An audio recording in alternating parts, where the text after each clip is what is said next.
Hello, dear student. This is poem number third, "The Voice of the Rain," composed by Walt Whitman, from our book Hornbill for class 11th. The poem is very beautiful poem, and firstly, I want to give you a brief introduction of this poem.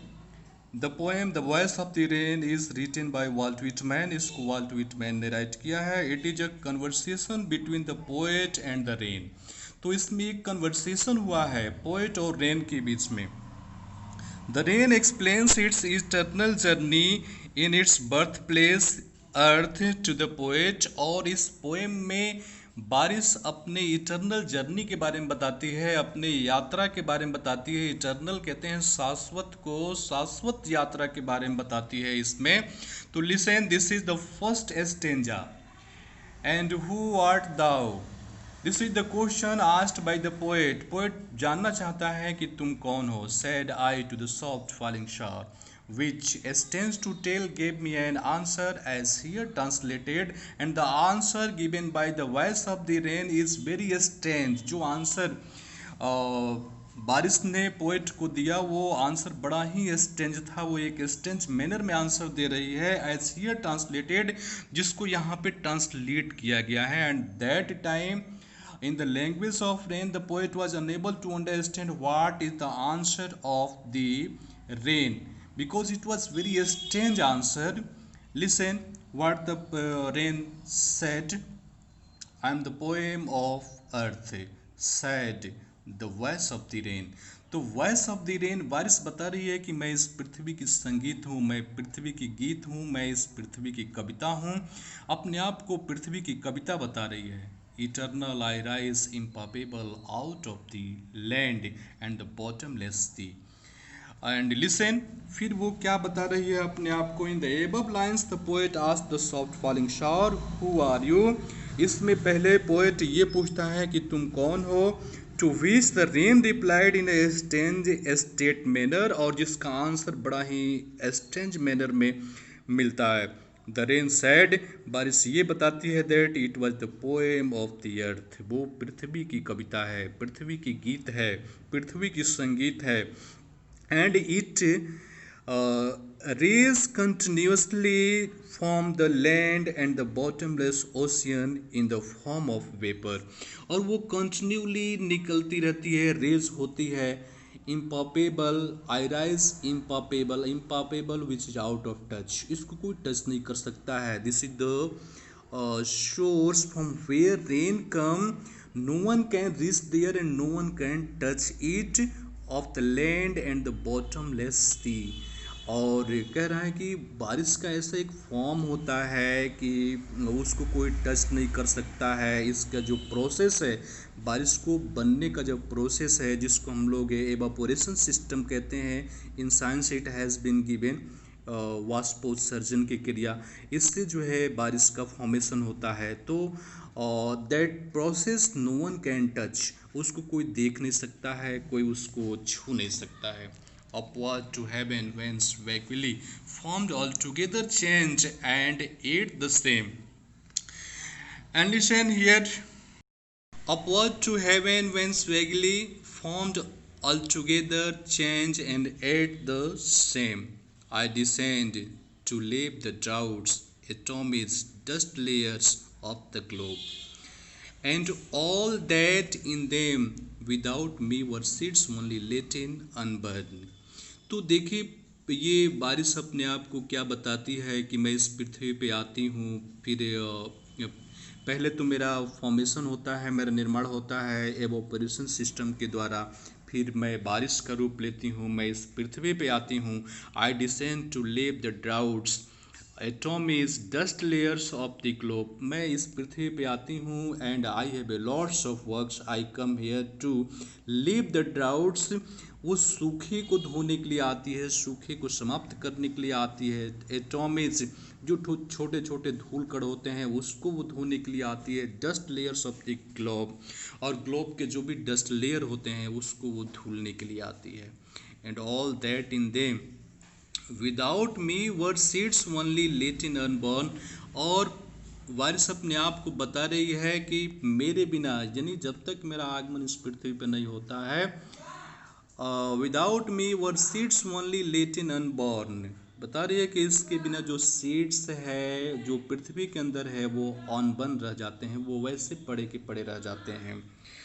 The rain tells the poet that it rises upward towards the sky in the form of vapor। तो वो एक vapour के form में इस पृथ्वी पर आती है, where it changes its form, condenses into water droplets। It also says that although its form gets changed, उसका रूप तो बदल जाता है, वो वेपर से ड्रॉप के फॉर्म में आ जाती है, it still remains the same, फिर भी वो वैसे ही रहती है। The rain comes down to the wash the drought and provide water। It also washes away the dust and small particles from the earth's surface and the seeds inside the earth। फिर वो बारिश बता रही है कि इस पृथ्वी के अंदर जो सीड्स पड़े हुए हैं, grown into a plant because of the water provided by the rain। कह रही है कि वो जो सीड हैं वो प्लांट का फॉर्म तभी लेते हैं जब मैं उन्हें वाटर प्रोवाइड करती हूँ। It gives life to the seeds. और ये बारिश क्या करती है कि बीजों को, जो बीज पृथ्वी के अंदर दबे हुए हैं, उन लोगों को एक प्लांट का फॉर्म देती है, उनको लाइफ देने का काम करती है। So you can say that the work of rain is very great. जो बारिश का रोल है ये बहुत ही ग्रेट है। And listen, dear student, this is last stanza. And forever by day and night I give back life to my own origin and make pure and beautify it।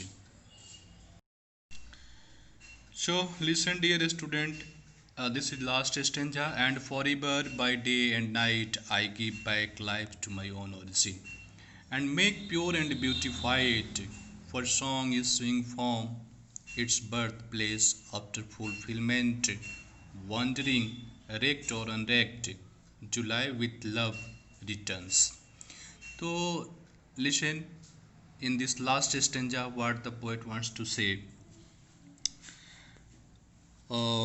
The rain says that by day and night it provides life, care and enrichment, and the water to the place from where it originated। तो बारिश जो है दिन रात work करती है, हम लोगों को जो है इनरिचमेंट प्रोवाइड करती है, वाटर प्रोवाइड करती है। From where it originated the rain keeps enhancing the beauty and purity of the earth. और ये पृथ्वी की सुंदरता को भी बढ़ाने का काम करती है। And preparing life cycle for itself again. The rain is like a song that originated from its birth place. बारिश जो है एक संगीत की तरह से होती है, just like the heart of the singers, and reveals traits to fulfill the earth's needs, and wonders it finally comes back to the place from it originated, whether it is received or listened or not। It refers to the original position which allowed of love its birthplace। तो बारिश बता रही है कि and forever day and night I give back life to my own origin. मैं दिन रात work करती हूँ और पृथ्वी पे जो भी चीज़ें हैं उसको मैं जीवन प्रदान करती हूँ। And make pure and beautify it, मैं उसको और ब्यूटीफाई करती हूँ। ये मेरा रोल होता है इस पृथ्वी पे आने का। जब मैं आती हूँ तो पेड़ पौधों को ब्यूटीफाई करती हूँ, इस पूरे पृथ्वी पे जो भी वनस्पति हैं सबको ब्यूटीफाई करने का काम करती है। For song is sing from its birth place after fulfilment, wandering wrecked और unwrecked, July with love returns. Listen dear student, इसमें बारिश क्या कहती है कि जैसे कोई सॉन्ग किसी व्यक्ति के हार्ट में प्रोड्यूस होता है, क्रिएट होता है, फिर उसी तरह से ये सॉन्ग जो है मेरे अंदर भी क्रिएट होता है। मैं उसको यहाँ इस पृथ्वी पर आकर सुनाती हूँ, घूमती हूँ। रेक्ट और अनरेक्ट, चाहे कोई व्यक्ति उसको सुने या न सुने, मेरा वर्क कंप्लीट होता है। And July with love returns, और फिर मैं यहाँ से वापस चली जाती हूँ। कोई मेरे संगीत पे ध्यान दे या न दे, लेकिन मैंने जो वर्क मैं हमेशा डे नाइट वर्क करती हूँ for this globe, for this earth, and at last with love returns, और अंत में मैं यहाँ से चली जाती हूँ. So this was the explanation of this poem, and I think you will understand everything.